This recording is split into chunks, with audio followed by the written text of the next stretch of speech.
Okay, Matt, the great thing about this episode is I've never met Rainier Wylde, and I only came into his kind of philosophy by discovering him on Instagram. He's an author, a psychotherapist who's not necessarily in practice anymore, but he is also a touchstone for me. I participate in meditation on a regular basis, and I feel that his input into the world gives me a lot to think about. And again, I don't know the guy. And almost every single person that we're going to be interviewing, I've met at least once. But I think the spontaneity of the conversation that happens when you've never met somebody, it's one of those other things that involves risk and setting aside fear, because I actually tend to have a little bit of stage fright. And he made me feel so comfortable during this conversation that I was easily able to set that aside, and we were in a comfortable space, and I can't wait to share this with the audience. It's going to be good. Just an absolutely genuine, kind, honest person. And I think it takes a lot of courage, in my opinion, for a person to hop onto a conversation with somebody that they've never met and be that open and honest. It's pretty amazing. Right. Yeah. And the thing that I want to state, the biggest takeaway I hope that the listeners have is that Rainier Wylde, he is a big proponent of radical authenticity. This is a term that he uses a lot. And he is true blue. This guy is transparent. He's not putting on airs, but his input into the world is incredibly valuable. And it has a lot to do with spirit and heart and trusting your creativity and taking a risk on those impulses. And we could all use a little bit of that. Mm-hmm. Absolutely. Well, we hope you enjoy the episode. Yeah, enjoy.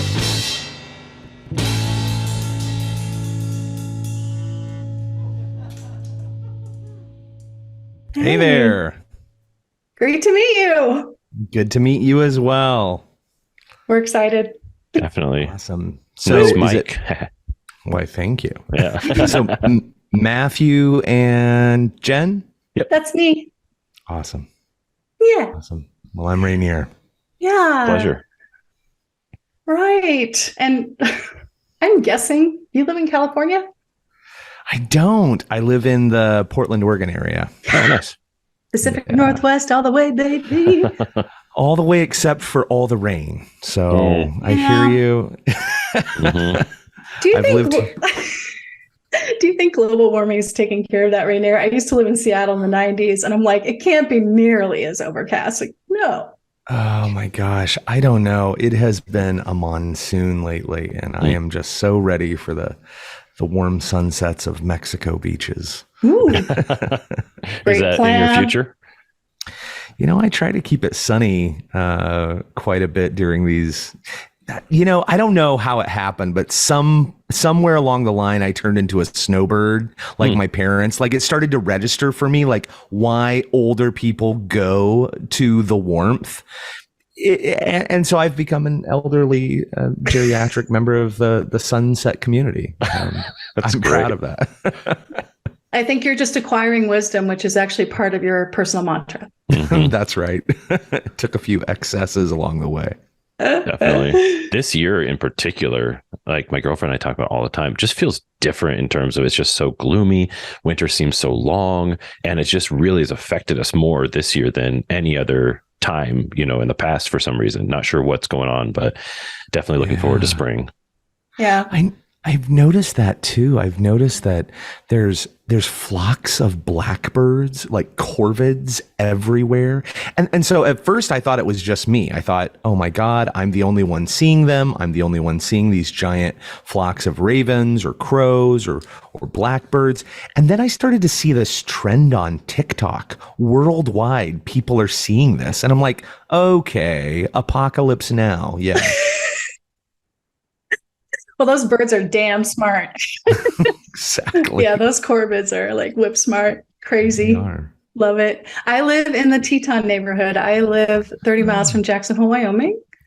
Wow. And in fact, the community I live in is a bedroom community to Jackson. So our snowfall has been epic. Amazing. I'm not a skier. I snowshoe and I occasionally cross country, but the skiers are going insane, and I'm on the valley floor like, this is enough.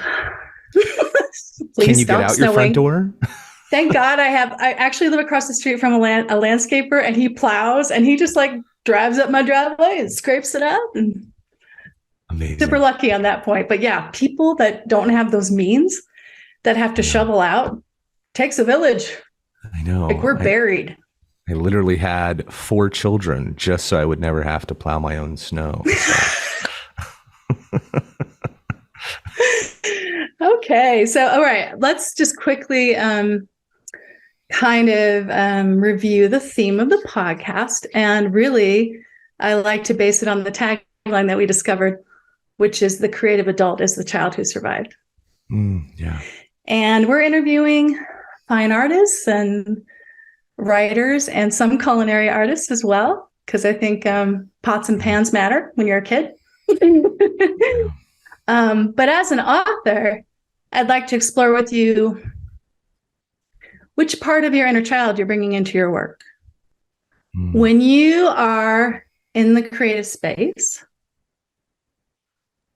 which part of you is showing up that's still innocent and curious?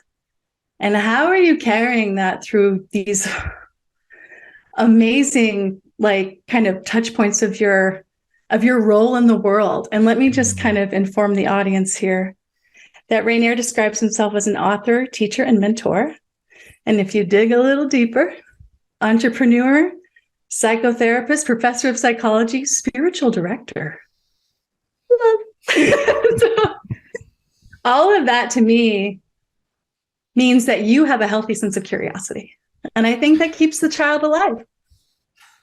I think I could add to that list: landscaper, floor layer, warehouse worker, pizza delivery guy. God, you could keep digging and I'd have 42 professions under there that I've been fired from.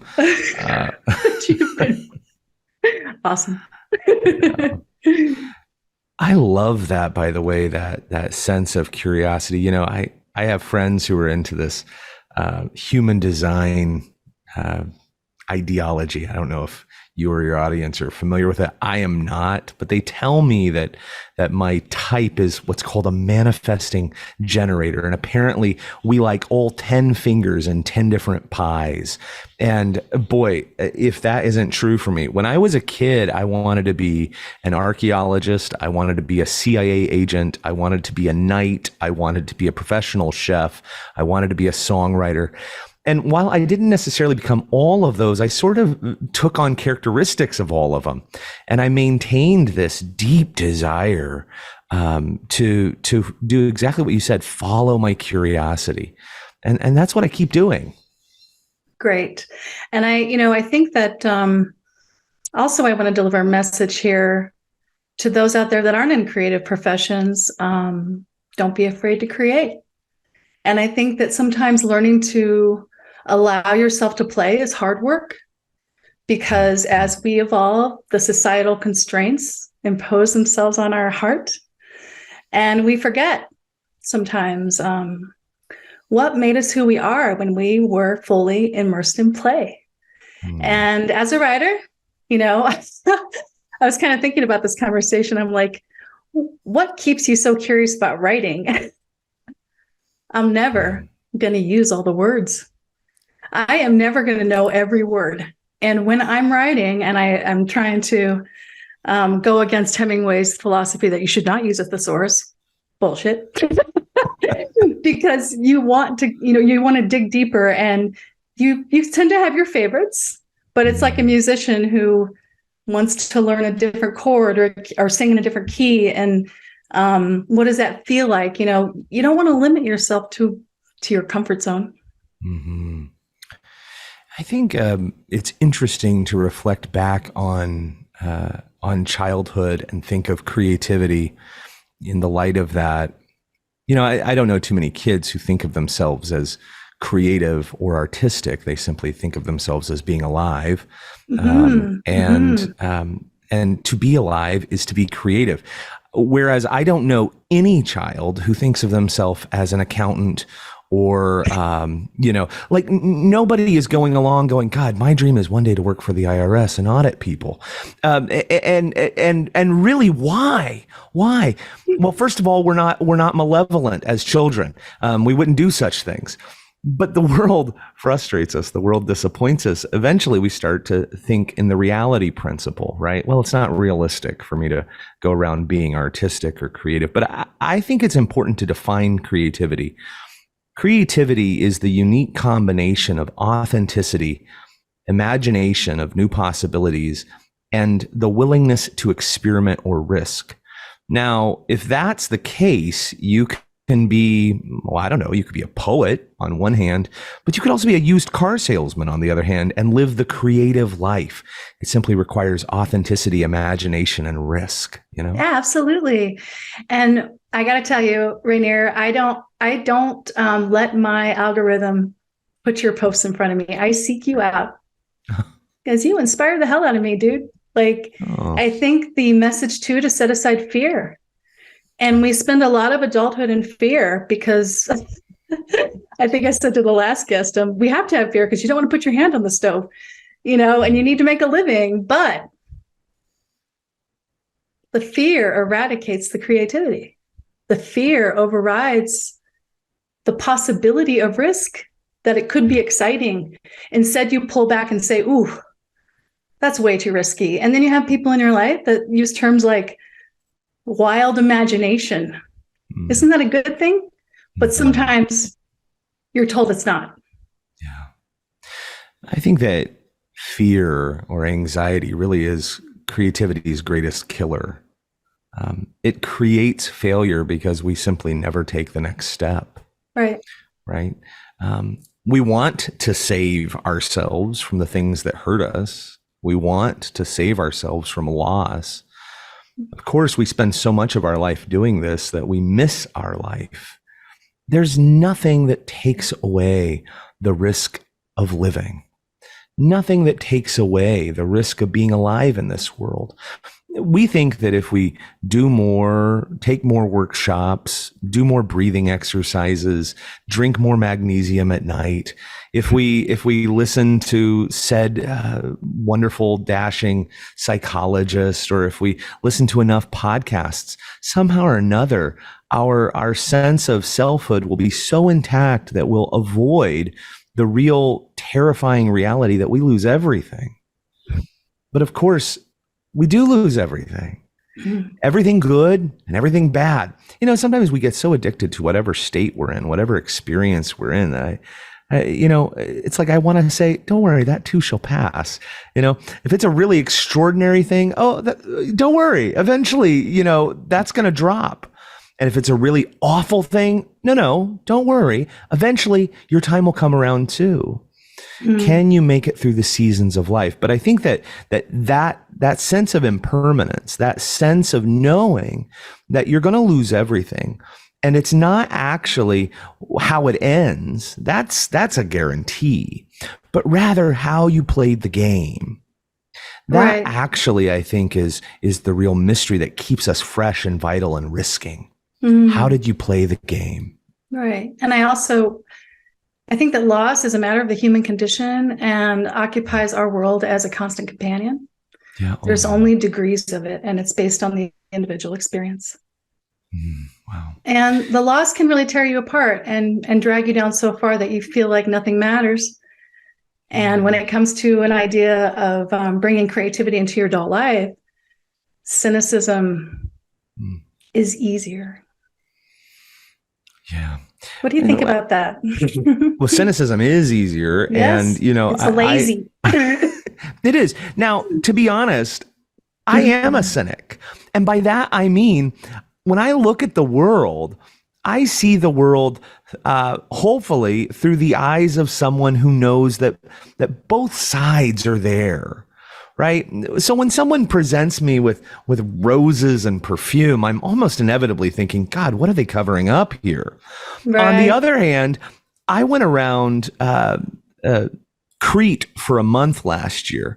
And one of the things I fell in love with this Greek island about was the smells of the sea, the smells of body odor, the smells of unwashed feet, the smells of trash that had been left out too long. God, I fell in love with it. So when I say I'm a cynic, what I really mean is, please give it to me real. Let me fall in love with reality, the smells, the sights, the dirty, dingy cobblestone streets. I want to fall in love with what is instead of this parade of perfumed selves that. So I think a lot of us are cynics by default. We don't actually want to see the cover up anymore. We're so tired of pretense that we just want to see reality. So in that sense, I'm a cynic. In the other sense, I'm a lover. Yeah. But then again, what you're bringing up is that toxic positivity, right? Like no matter how much you gloss it over, there's always going to be some undercurrent of disappointment. Yeah. Life is full of ups and downs and low points. Yeah. But, how do you kind of inspire the highs to occur? By choosing what to focus on, which is exactly what you just said. A child will go into the world. Everything is new because there's a first time for everything. And when you're a kid, everything's the first time, and then you grow up, adulting, you feel you've seen it all. Nothing can surprise me anymore. I know how people work, and I think that's the part that kind of disappoints me about others. I don't like to get trapped in the idea like, well, that person acted that way, so that's how everybody acts. And not giving another person a chance because you've been hurt. Yeah. And, a kid will put themselves out there over and over again and get hurt and just bounce back many times. Now, I'm not speaking to everyone's childhood, obviously. And we are trying to focus on the things that kind of carry us through and kind of develop I'd like to say a faith compass. You know what I mean? That's a really good way of saying it. I wonder sometimes if it's not so much a child's instinct to self-protect as much as they're counseled with all due wisdom to protect themselves. I think that it is. I think that children instinctively give of themselves over and over and over until someone steps in and says, "Hey, kid, don't do that anymore. You're going to get hurt." That's right. And I think that we really do shape children. Again, I'm a father of 4. I also am a pet owner, and we have an English bulldog named Heidegger. And Heidegger is the most mischievous of all animals. And he's not even a terribly lovable animal. He snorts and he passes gas and he snores and he stinks and he pisses on things that we really enjoy, but we love him. We really, really adore this dog, and there's no reason for it except for the way that he completely entrusts himself to us over and over, even after we've disappointed him. And I think children and animals often share this in common. It's only us adults who look at life and go, "No, we probably shouldn't do that anymore. Right. That's not healthy or wise. I don't want to." But, I've always employed the thought that actually, again, if I can simply open my heart, and sometimes it's to the same person. I think that we are never in relationship, not really to the same people. I like to at least hold the illusion that I am capable of change. And I think that I'm capable of adaptation and even transformation. But if that's true for me, it's got to be true for others. And so if that is the case, then I willingly look and I willingly examine and I say about others, God, can I give myself to them? Do I even really know them? And that's a real gift. Do I even know this person? Right. And to know someone else, you must know yourself. Yeah. Right. Because self-love will only allow you to love better. That means asking hard questions of yourself. Very much so. Yeah. So when you think about how your children are coping with the world and you observe their own behavior, I don't kind of perceive you as a person who's going to say, I totally know what that guy's going to be when he grows up or something like that. But which pieces of yourself do you see in your kids as far as creativity is concerned? Recently, my oldest son, who is a senior in high school, descended into a creativity class, a creative writing class. And he hadn't taken one before, which surprised me because those were always the things that I was signing up for. God, I must have taken a handful of those electives. But this was his first. And he found himself challenging his own mind in it. And they gave him the old Hemingway assignment, which is write a story with 6 words. And he came home and he said, Dad, I want you to look at my story. It won first place. And I said, oh, okay, show me. And it said, he forgot the meaning of her. Oh my God. And I just sat with that. I said, I can't steal it, can I? But there was something really gripping about it. So I look at my oldest son and I think, oh my God, he's got so much potential. He always asks questions. But a lot like me, he's not going to go the route that you think he should. So I figure that by the time he's 40, he'll have racked up 40 or so jobs like I did. And he'll probably be capable of producing something that someone should probably read. That's my guess about him. My second oldest claims he has 0 creative skills, but the truth is that he is a master at music. He can pluck a note out of the air. You can hear it on the radio and he can tell you what that note is. He can play it on his trumpet. You can hand him a guitar and suddenly he's figured it out. He really has this beautiful inclination. I think some people you have to put the music in and some people you have to get the music out. And he's one of them. You have to get it out of him because it's there. It's kind of brimming. My daughter is the most likely to become an author. She's our 12-year-old and she's always writing, but she'll never show me what it is. She's very secretive about it. And so I don't know. I suspect it's all about me. And she's very delightful at her stories. She wrote this devastating story last year, actually, which she submitted, and it ended in an absolute bloodbath, a massacre. And her teacher was just terrified. She said, "My God, you're a cute little girl. Why are you writing such a bloodbath?" And I talked to the teacher. I said, I don't know. I mean, all she had to do was watch the news this last year, and it would fill her with ideas. Seems like she's a realist more than anything. Maybe she's a journalist. And then our oldest son said of our youngest, he said, he's the best of us. Now, I don't know what that means, but it sure is a beautiful thought, isn't it? Right. He's the best of us.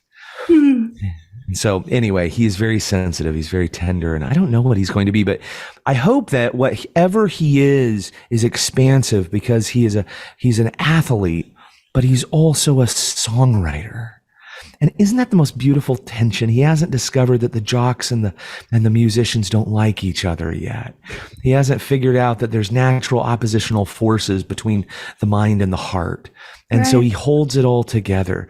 And God, I think that's what the world needs more of. Yeah, I love that. I actually once interviewed an artist. I've interviewed him a couple of times. And his initial track in life was to become a football player. Yeah. And this was a legacy. And that was the expectation. And I believe for his only sibling, who is also it's a brother, that they were both expected to go into sports, specifically football. He got injured, and it was so devastating to him that he had to embrace art. Yeah. And now it's clear that this man was always meant to do art. Certainly with his commitment and his discipline, he could have become probably a pro or a coach. But what he's done with the plan being ruined was to go into a creative field, which kind of like what you just mentioned, who would expect that of a jock? No, still waters run deep. And he had an influence into his grandfather, but ultimately, being able to kind of, like I said, you get into your comfort zone and then something in your life takes it away. And I was describing to Matt, I did interview an artist yesterday, and she was on track at university in the UK to be a scientist. And she got ill, and her mother was an art teacher, and she had to go home and recover. And I think she was 20 and she was on the precipice of exams. She was going to get her degree, and she lost it all. Mm. And then she went to acrylics. And now she's a top-selling self-represented artist in the UK and self-taught. She was able to suppress the fear and keep going. She was able to figure out that black doesn't work in her compositions, and I have to use cadmium red and Prussian blue instead. But nobody taught her that. And that's color theory that you would learn at university. And so not only was she able to lean on her creativity for recovery, but she was able to keep going. And can you imagine feeling like such a failure because you're not formally trained in art? I think this is so interesting because if anything, our great universities and their creative programs teach us to stifle our creativity. We are producing the same creative fiction year after year, the same sounding songs day after day. My God, it's like if you have an MFA at this point, and you may be one, others may be out there who have it, I'm almost always asking myself, do you actually have access to the creative resources inside of you? Or do you simply know a compendium of what should sound creative? Yeah, what people told you mattered as creativity. I think Anais Nin said it. She said, if you do not breathe about writing, if you do not cry out in writing or sing in writing or don't write, our culture has no use for it. Right? There's something that has to burst from that loneliest loneliness inside of you and come out into the world. And really, no one can teach that. Right. No one can teach that. And, I also have zero formal training. I have a master's in psychology, which didn't teach me how to think, and it didn't even really teach me how to think about others thinking all that well. It taught me what not to think. It taught me how to avoid getting a diagnosis. Right. And it taught me how to label people. It taught me how to become profoundly uncurious. Right now, my senior in high school is thinking about college or not. And as someone who spent hundreds of thousands of dollars in academic degrees in higher education, I'm a big fan of not. Find out what the world is doing. Find out what you want to do in the world and then do it. Don't be stagnant or stale. My God. The first person who learned how to swim did not take a class. They simply got in the water. And I think more of us need to get in the water. Isn't that the truth? I actually sourced a quote just for you based on your background from Carl Jung. And it is, the creation of something new is not accomplished by the intellect, but by the play instinct. Yeah. Oh, that's so good. Right? Yeah. Well, and of course, Jung is coming from this wonderful psychodynamic background, for him, psychoanalytic.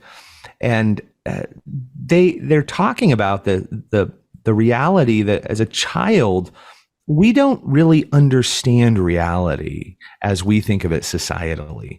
We don't understand that you have to work for the weekend as children. We don't understand that you have to save for retirement or have this thing called life insurance in order to live. That's what happens when eventually we start thinking very realistically. But as children, we're not really thinking about that. We're thinking of finding pleasure and avoiding pain. That's really as far as it gets. And we can find pleasure in just about anything. We can find pleasure in our eyes and our nose and our elbows and our genitals and our backs. And really, there's no better or worse. There's just delight. And at some point in time, certainly by adolescence, we figure out there's places on our body that feel better than others. And there's things that feel worse than others, and we want to only do this thing over here. And so we become very, very selective. Very, very selective. And then eventually we learn how to work for a paycheck. And by that point in time, we're completely divorced from pleasure. By that time, we have Aristotle's maxim kind of sunk inside of us, which is the roots are bitter, but the fruit is sweet. So we think to ourselves, God, I got to do a lot of things I hate in order to get to what I like. Right. And that's the reality principle. And I got to tell you, kids don't get it. Kids don't get it. And neither should we. Agree. Yeah. Definitely. All right, I'm going to look at a little bit of notes I took. I'm going to trust Matt on the editing here. Let me take a drink of water.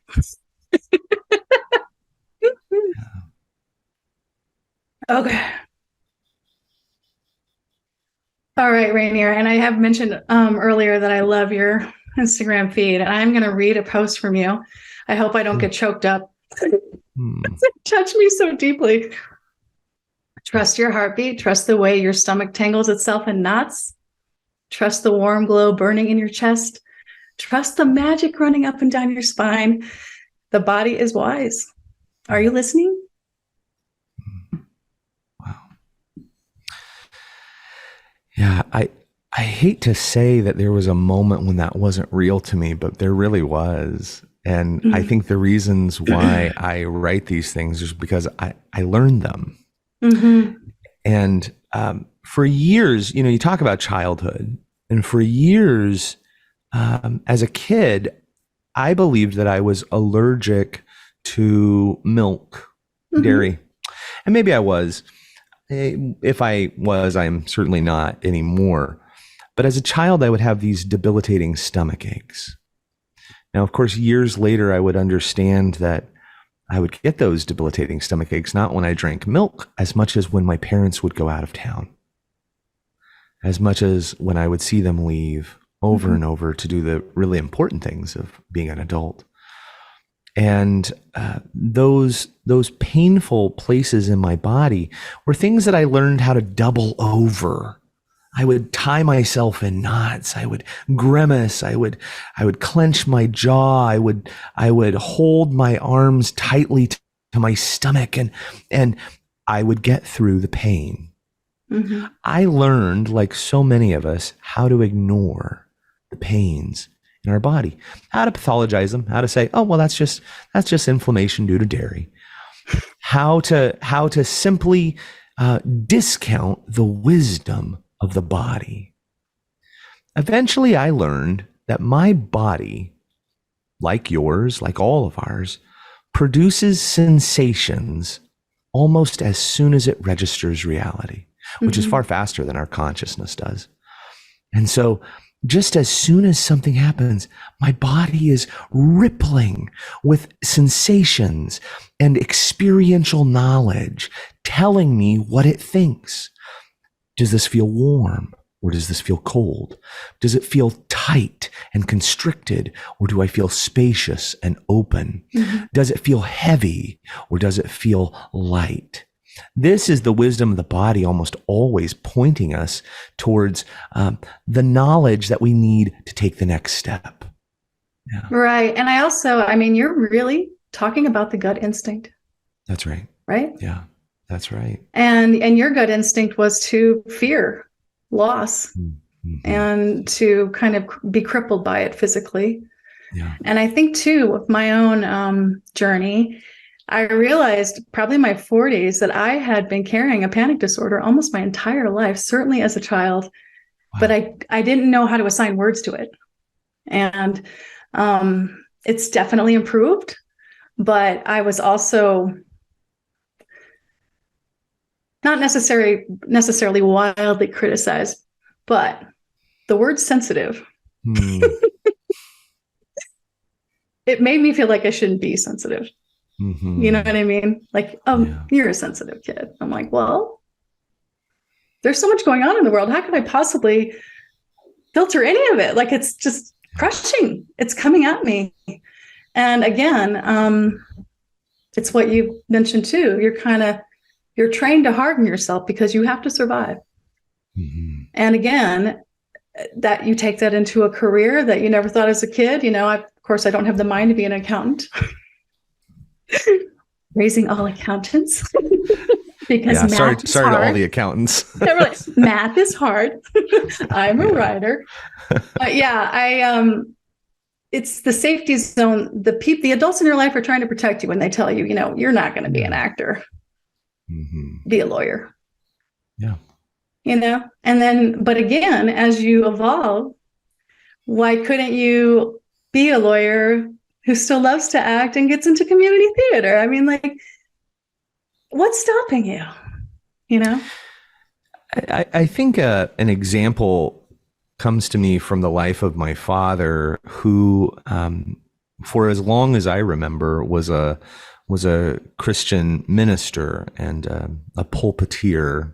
He was someone who traveled quite extensively and gave large oratorical flourishes and was a preacher, and had the world often as his stage. But as he got older, that stage diminished. It got smaller and smaller. And like many people who didn't save for retirement, he found himself needing funds. And at that point in time, I was involved in higher education, and I said to him, "Hey, you've got a master's degree, you've got years of experience. You actually were a teacher before you became a minister. Why not teach graduate school? I have an opening that I could probably help you secure." And he looked at me and he said, "Absolutely not. I'm a minister."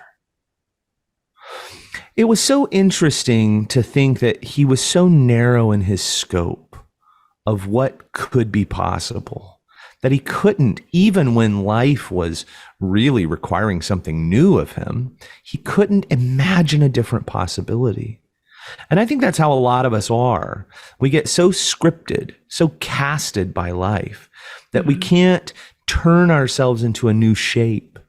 I've often thought that humans are this really wildly limitless creature. God, we are. In fact, I've got to say, we are seeing the amazing unlimited capacity of humans. The fact that we can today take an animal as wild and free and amazing as the human, the Homo sapien sapien, and put them in a chair all day, staring at a screen and subsisting off of McDonald's, and can do that for an 80-year span, just shows how amazing we actually are. We can contort and fit ourselves into almost any box.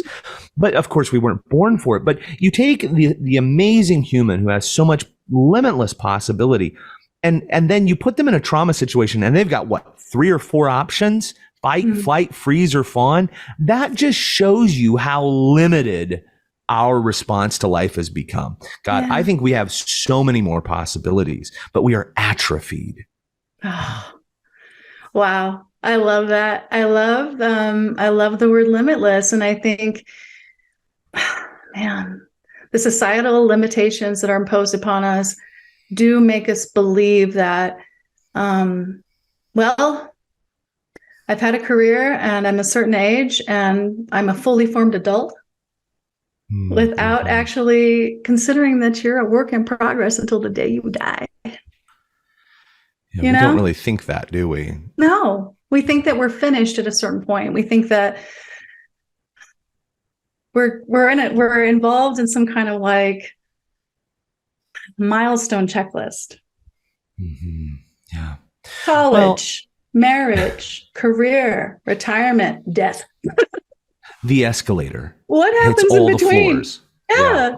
Yeah. Right. And and there are many times over where you have choice and you don't even know it because you're trying to fulfill a standard that has been integrated into your makeup.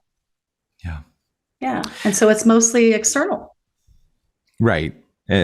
Because we believe we are fixed objects tumbling through space, then our only choice left to us is to shuffle around the deck of cards, to change our circumstances. So if we're unhappy, by no means does that have anything to do with us. We should probably go and switch out partners, or we should switch out jobs, or we should switch out places, right? Because only that which can be changed is our circumstances. We ourselves are fixed. At least that's what we've been told. But the reality is the greatest possibility of change is not external. It is internal. These identity structures that we are so rigidly addicted to are actually preventing us from becoming and responding to life in the ways that are dynamically called for. I'm glad you used the word becoming. It's one of my favorite words when it comes to the human experience, because we're always becoming. Yeah, that's right. And it's something that we're not quite aware of. And on that note, I want to bring up the release of your new book. Can you remind me of the title? It's on meditation. Yeah. Okay. As you are, meditations on self and other. Yeah. Right. And so tell me how meditation has fed your own creative drive. What do you, I think sometimes people don't understand that there's not always a tangible benefit, right? Yeah. There's not something you can put your hands on and say, I meditate every day and look what it does for me. Here's an object that you can observe so you understand better. It's almost really hard to communicate how meditation affects you and helps you to evolve and lends to the quietness that is required for you to keep becoming. That's kind of how I feel about meditation. I think that when you look at the practices of the great world's religions, you're struck with the idea that you're dealing with the echo of a memory. And by that, I mean that human beings, I believe, 300,000 years ago, had no clue about meditation. Right. They had no clue about mindfulness. They had no clue about any of these, about Zazen or any of these things. But you know what? They didn't need to. We look at hunter-gatherer tribes, which are our best living example, albeit they're disappearing. But you look at these tribes and you're able to see almost backwards in history. And you know, when you look at, say, the Kung tribe in Africa, the research done on them in the 70s showed that they spent less than 18% of their week doing anything like subsistence. Well, what were they doing if they weren't working for the weekend, 40, 60, 80 hours? They were relaxing. They were sitting. I'm not sure what you mean. They were daydreaming.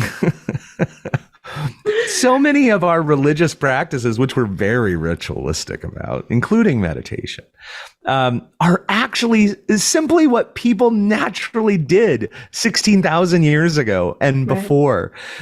To be able to sit in silence, to be able to actually allow yourself to observe your thoughts without having to chase every one of them, to allow yourself to notice your human experience. That is your human birthright. And we've had to become very dogmatic and prescriptive about it just to get back there.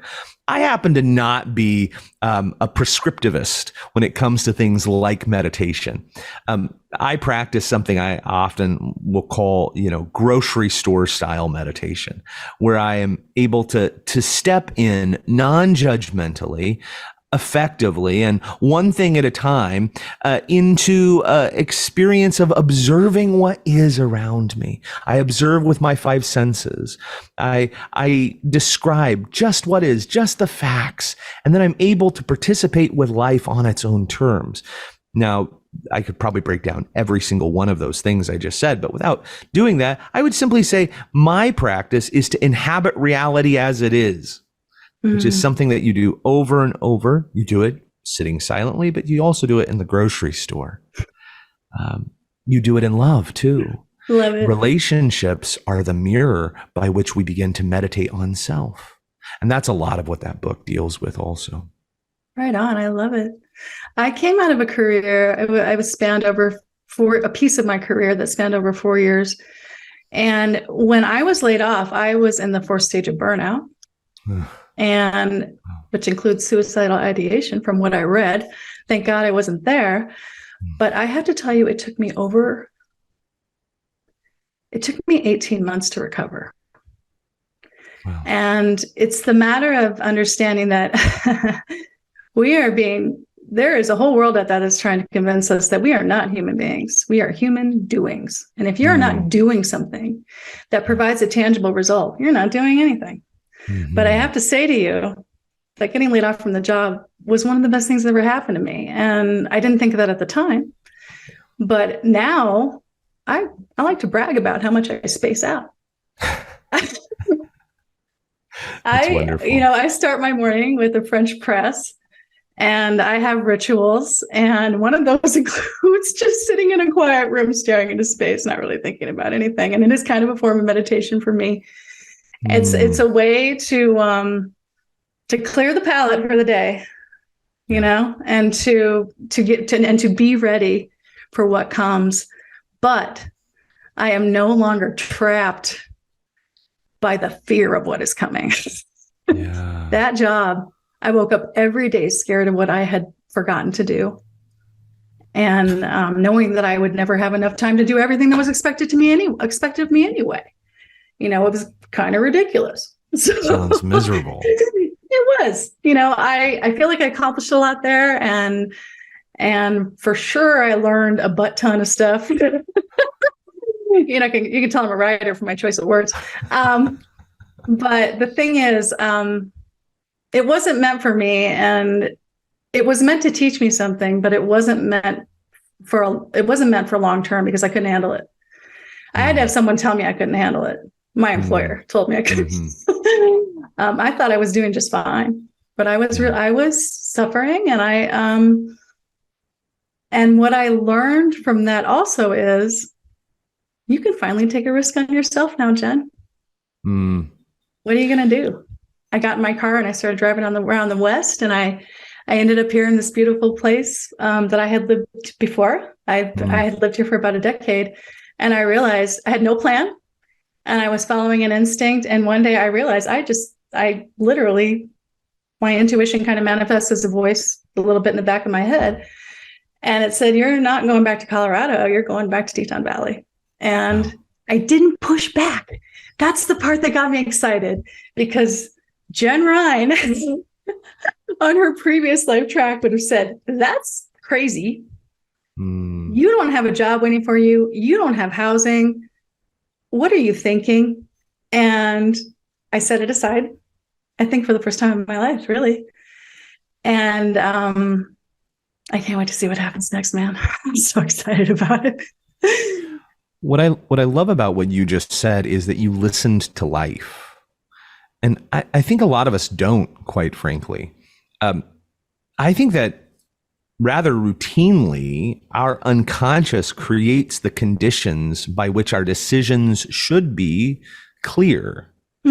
But we don't listen. We continue to force things. Hey, I'm the same way. I once was a psychotherapist. I once was a spiritual director. I once was a professor. I once was a landscaper. Guess what?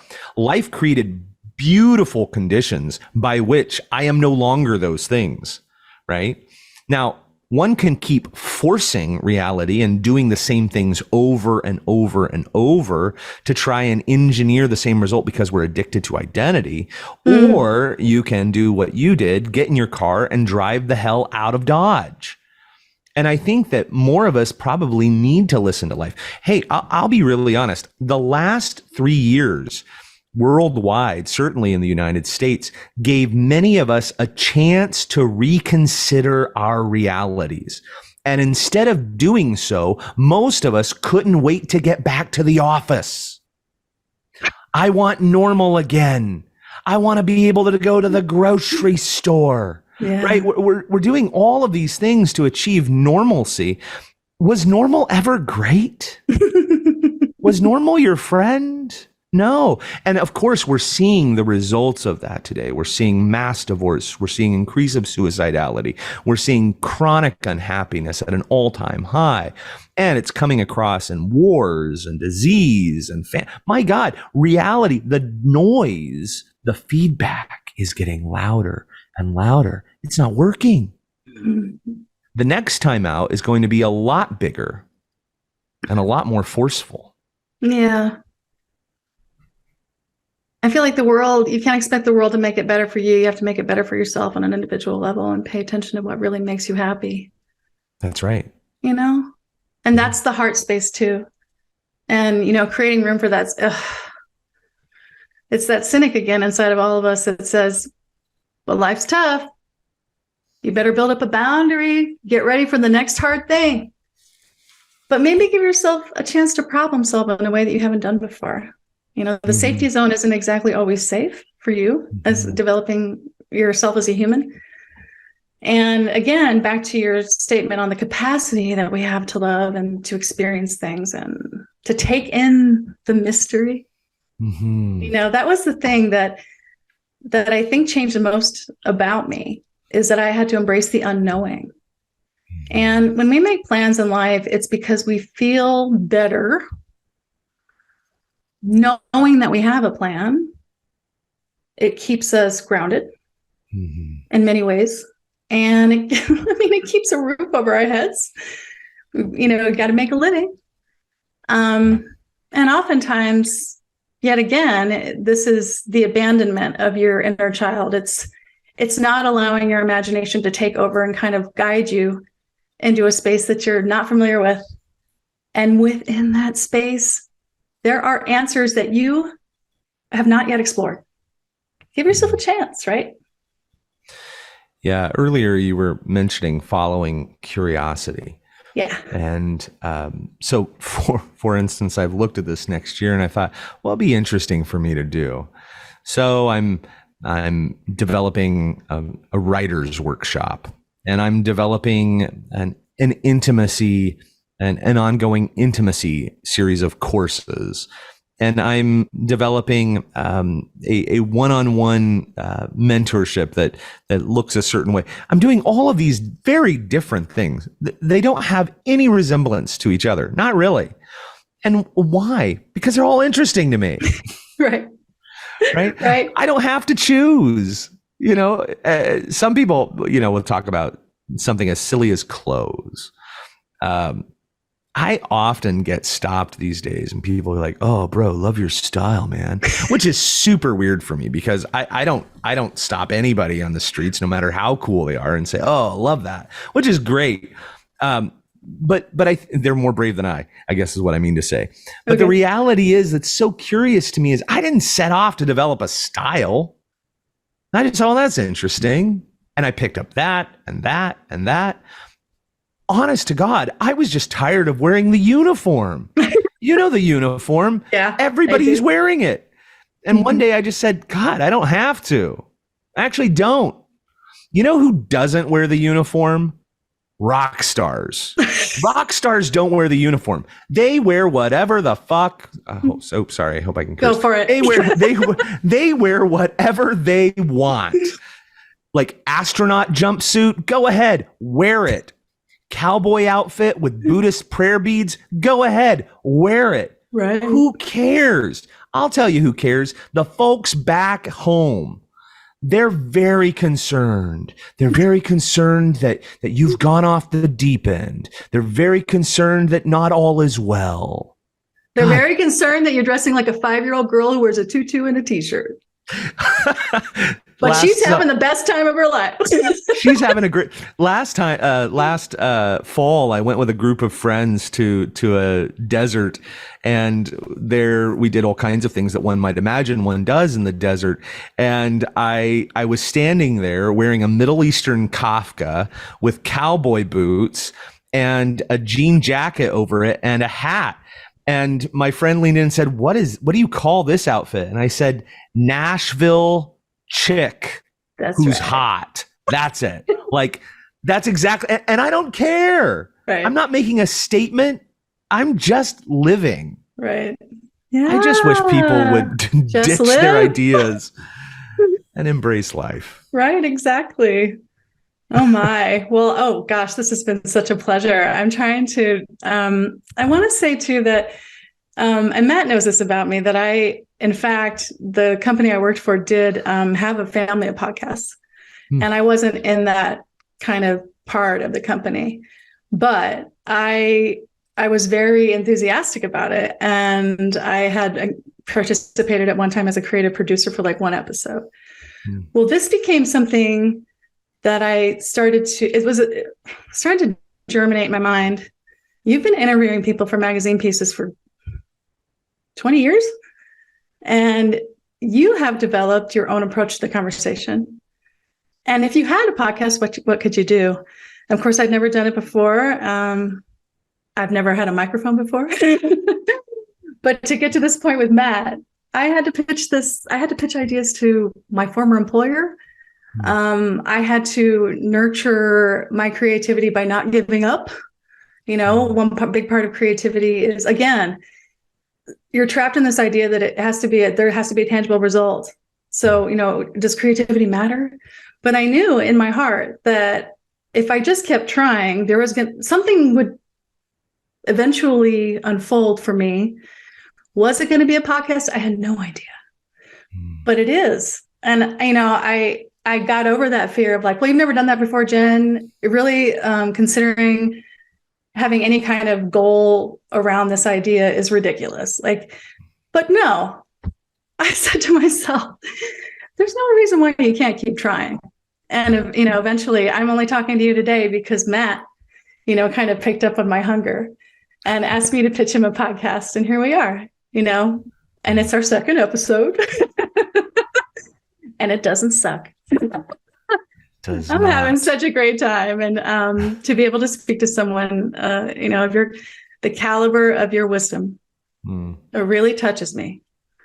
And, oh man, I would just love to meet your kids. Well, I hope to meet them too over and over and over. Every day.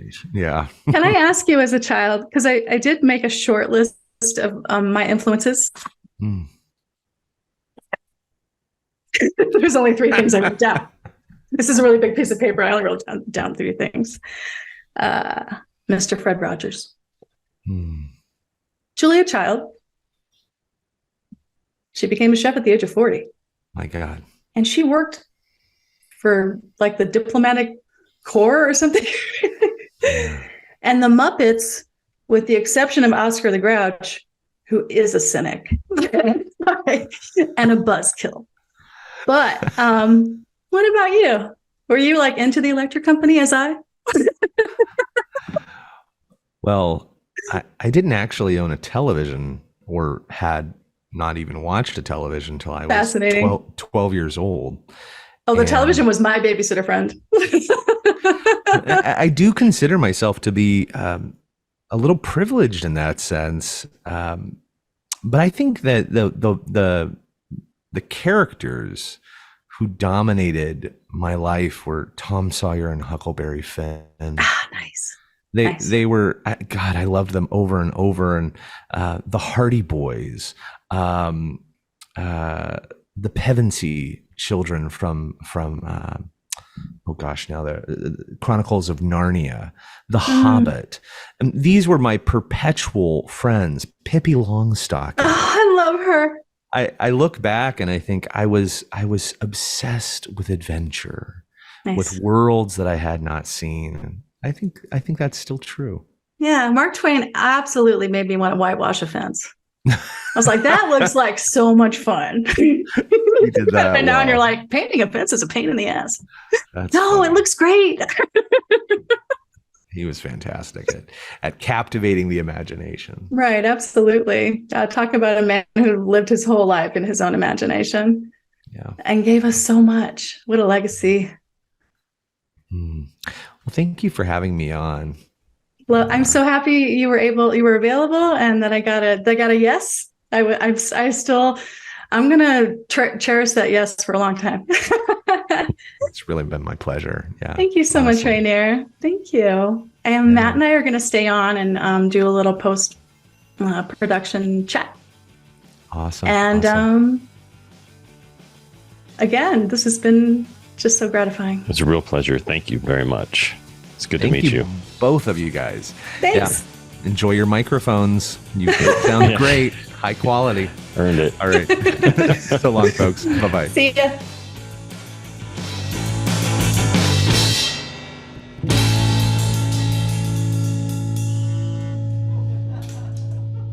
Advanced Pretend is a podcast produced by 9 Stories Creative Podcast Studios, created by Jenn, executive produced and edited by Matt Jackson. Find us wherever you get your podcasts.